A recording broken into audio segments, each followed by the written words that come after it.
L'affaire Lactalis au Proche-Orient, Émilie, des lots contaminés ont été retirés du marché au Liban. 3500 boîtes de lait pour bébés sont concernées. Principe de précaution car aucun cas d'enfant malade victime de salmonellose n'a été signalé là-bas. En attendant, en France, l'usine mise en cause, celle de Cran en Mayenne, reste fermée.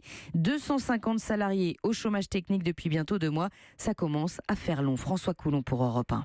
Son épouse est employée chez Lactalis depuis des années. Tous deux sont effarés du battage à haut risque. Vous vous rendez pas compte de l'impact que ça peut avoir sur Cran et surtout de son économie derrière. Faut arrêter de baver un petit peu dessus. J'ai rien d'autre à dire, voilà.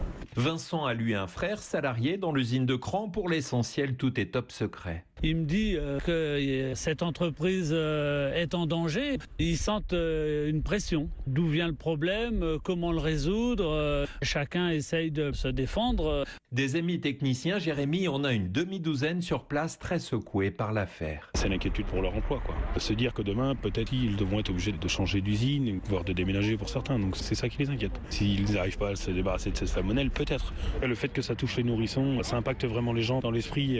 Se dire qu'on est censé faire un produit qui est là pour le bon développement des nourrissons et qu'au final, voilà, ça les a rendus malades. Je sais pas si c'est de la culpabilité, mais en tout cas, ça les affecte vraiment, quoi.